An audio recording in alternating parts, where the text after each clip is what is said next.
ಮತ್ತೊಂದು ವಿಷಯವನ್ನ ತಮ್ಮ ಗಮನಕ್ಕೆ ನಾನು ತರಬೇಕು. ಅದೇನು ಅಂತ ಹೇಳಿದ್ರೆ, ಪಾಕಿಸ್ತಾನ ಸರ್ಕಾರ ಯಾವ ರೀತಿ ಭಯೋತ್ಪಾದಕರನ್ನ ಸಾಕ್ತಾ ಇದೆ, ಯಾವ ರೀತಿ ಭಯೋತ್ಪಾದಕರನ್ನ ಪೋಷಿಸ್ತಾ ಇದೆ, ಲಾಲನೆ ಪಾಲನೆ ಮಾಡ್ತಾ ಇದೆ ಅಂತ ಹೇಳಿದ್ರೆ, ಫಾರ್ ಎಕ್ಸಾಂಪಲ್ ಅಜರ್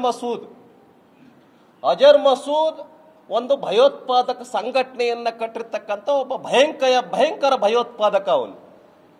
ಅವನ ಮನೆ ಮೇಲೆ ಅಟ್ಯಾಕ್ ಮಾಡಿದಂಥ ಸಂದರ್ಭದಲ್ಲಿ ಸುಮಾರು 14 ಜನ ಅವರ ಮನೆಯ ಸದಸ್ಯರು ಹತ್ಯೆ ಆದರು. ಅದಕ್ಕೆ ಪಾಕಿಸ್ತಾನದ ಸರ್ಕಾರ ಏನ್ ಮಾಡ್ತಪ್ಪ ಅಂತ ಹೇಳಿದ್ರೆ, ಮೊನ್ನೆ ವಿಶ್ವಸಂಸ್ಥೆಯಿಂದ ಬಂದಿರತಕ್ಕಂಥ ಸಾವಿರಾರು ಕೋಟಿ ರೂಪಾಯಿ ಹಣದಲ್ಲಿ 14 ಕೋಟಿ ಹಣವನ್ನ ಅಜರ್ ಮಸೂದ್ ಅವರ ಫ್ಯಾಮಿಲಿಗೆ ಕೊಟ್ಟಿದೆ.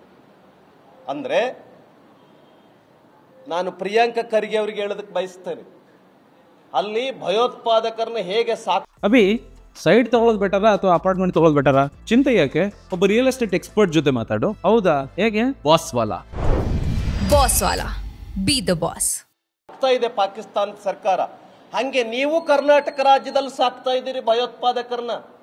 ಉದಾಹರಣೆಗೆ ನಾನು ಹೇಳ್ತೀನಿ, ಸುಹಾಸ್ ಶೆಟ್ಟಿ ಕೊಲೆಗೆ ಪೊಲೀಸ್ ಎಂಕ್ವೈರಿಯಿಂದ ಗೊತ್ತಾಗಿದೆ, ಸುಹಾಸ್ ಶೆಟ್ಟಿ ಕೊಲೆಗೆ ಏನು ಸರ್ಕಾರ 25 ಲಕ್ಷ ರೂಪಾಯಿ ಕೊಟ್ಟಿತ್ತು, ಆ 25 ಲಕ್ಷದಲ್ಲಿ ಲಕ್ಷಾಂತರ ರೂಪಾಯಿ ಹಣ ಆ ಒಂದು ಯಾರು ಸುಹಾಸ್ ಶೆಟ್ಟಿ ಕೊಲೆ ಮಾಡಿದ್ದ ಅವರ ತಮ್ಮನಿಗೆ ಹಣವನ್ನ ಕೊಟ್ಟಿದ್ದಾರೆ ಅಂತೇಳಿ. ನೀವು ಆದಿಲ್ಗೆ ಹಣವನ್ನ ಕೊಟ್ಟಿದ್ದಾರೆ. ಅಂದ್ರೆ ನೀವು ಕೂಡ ಭಯೋತ್ಪಾದಕರನ್ನ ಸಾಕ್ತಾ ಇದ್ದೀರಿ. ನೀವು ಭಯೋತ್ಪಾದಕರ ಮೇಲೆ ಇರ್ತಕ್ಕಂಥ, ಉಗ್ರಗಾಮಿಗಳ ಮೇಲೆ ಇರ್ತಕ್ಕಂಥ, ರೌಡಿ ಶೀಟರ್ಗಳ ಮೇಲೆ ಇರ್ತಕ್ಕಂಥ ಕೇಸ್ಗಳನ್ನು ತೆಗಿತಾ ಇದೆ ಈ ಸರ್ಕಾರ. ಮಾತಾಡಿ. ಹಾಗಾಗಿ ಪಾಕಿಸ್ತಾನ ಜಿಂದಾಬಾದ್ ಅಂತ ವಿಧಾನಸೌಧದಲ್ಲಿ ಘೋಷಣೆ ಕೂಗಿದ್ರಲ್ಲ, ಏನ್ ಕ್ರಮ ತೆಗೆದುಕೊಳ್ತಿ ಸರ್ಕಾರ? ಏನ್ ಕ್ರಮ ತೆಗೆದುಕೊಳ್ತು?